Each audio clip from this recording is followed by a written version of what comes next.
Ketika Rusia pertengahan bulan Juni ini membawa kapal selam nuklir ke perairan Laut Cina Selatan dengan kode Project 098775, otak liar saya memerlukan data dan mulai bertanya-tanya. 6 Poseidon drone yang dibawa kapal selam nuklir ini cukup menggelitik otak sontoloyo saya. Saya jadi kebayang ketika Project Belgorod dijalankan Rusia dengan pola yang sama beberapa tahun silam. Apa yang saya bayangkan? Otak konspirasi liar menjadi bermain-main. Pertama, reaktor nuklir Fukushima ketika ada tsunami ternyata tidak ada kebocoran berarti yang mengakibatkan kebocoran radioaktif. Dan terbukti PLTN tersebut saat ini sudah berjalan kembali. Namun, mengapa ada radioaktif di tsunami Fukushima? Pertanyaan kedua, mengapa patahan tektonik tsunami tersebut tidak terbaca oleh saintis Jepang yang selalu mengawasi setiap gerakan gempa di Jepang? Karena memang Jepang pakar dalam hal gempa karena wilayahnya merupakan wilayah gempa. Mereka hafal pola gerakan tektonik di seluruh lempeng seabed wilayah Jepang. Ada kebiasaan yang tidak biasa kemarin itu di Fukushima. Apa Belgorod meledakkan nuklir di patahan dekat Fukushima sehingga terjadi tsunami buatan? Saya menjadi liar otaknya. Sekali lagi, ini bukan kebenaran analisa, namun ini yang namanya brainstorming analisis. Kita ngawur, namun dalam dunia shadow, semua hal seperti ini harus dibicarakan, baru dibantah dengan data-data fakta. Selama data-data fakta tidak bisa membantah, maka teori tadi dianggap menjadi new knowledge atau pengetahuan baru yang harus dibuatkan skenario counternya. Jadi, pertama, reaktor nuklir Fukushima tidak bocor adalah fakta. Adanya radioaktif di tsunami Fukushima datang dari mana? Data semua ini terbantahkan kalau data sains membuktikan reaktor nuklir Fukushima benar-benar bocor. Atau lain lagi, jika dalam tanda petik disuruh dikatakan bocor ke publik agar gerakan Belgorod tidak terbaca. Dan semua ini mungkin saja. Dunia saat ini banyak yang dimanufaktur, termasuk data. Karena itu data yang kita peroleh jangan data publik atau open source data, tetapi data lapangan dari orang kita. Sekali lagi, dalam tanda petik orang kitanya. Ini kalau benar begini analisanya, Fukushima datanya ada yang disembunyikan, maka hubungan Rusia-Amerika bermain menjadi semakin kuat. Sekali lagi, bukan Amerika dan Rusia selaku negara, tetapi Trump dan Putin bermain menjadi jelas. Kita tahu yang namanya kekuasaan itu memabukkan. Trump mabuk kekuasaan dan by all means dengan segala jurus dia harus berkuasa kembali November ini dan menyiapkan generasi Trump berikutnya untuk menjadi commander in chief, yaitu Ivanka Trump. Demikian juga Putin, 23 tahun berkuasa kurang baginya. Dia ingin memastikan 10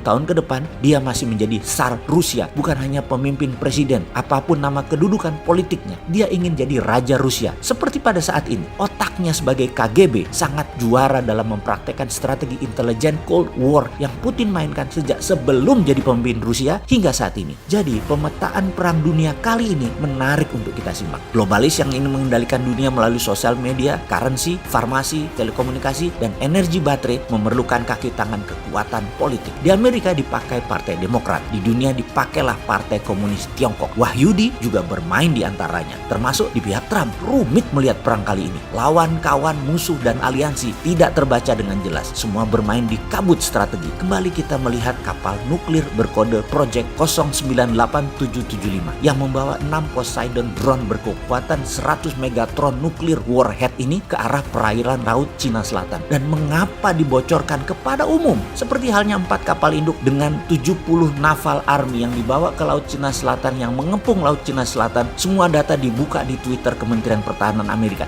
Ini ada apa? Efek gentar ke Tiongkok? Deterrent faktor untuk menakut-nakuti Tiongkok dengan tawarannya adalah jadikan Trump presiden Amerika kedua kalinya. Apapun yang dilakukan oleh globalis cabal, Trump, Putin, Xi Jinping, dan Narendra Modi, semua harus kita baca karena medan perangnya di halaman depan rumah kita, Laut Natuna Utara. Semoga ada langkah antisipasinya, karena yang terpukul adalah ekonomi, kesehatan, dan politik luar negeri negara Indonesia.